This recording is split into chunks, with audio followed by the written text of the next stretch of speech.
అంటే మీకు కరెక్ట్గా యోగి ఆదిత్యనాథ్ లాంటి ట్రీట్మెంట్ కనుక ఒక్కొక్కడికి ఇస్తే ఒక్కొక్కడికి రౌడిజం అంటే కాలు కాలు కీలు కీలు తీసి మడత పెట్టి కింద కూర్చోపెడితే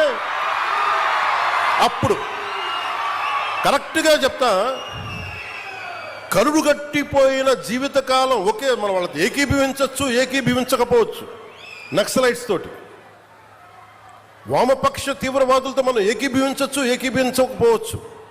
అలాంటి బలమైన ఆర్గనైజేషన్నే కకావికలమైపోయిన పరిస్థితుల్లో ఉంటే ప్రభుత్వం తలుచుకుంటే అలాంటిది ఇన్ని లక్షల మంది పోలీసు ఉండి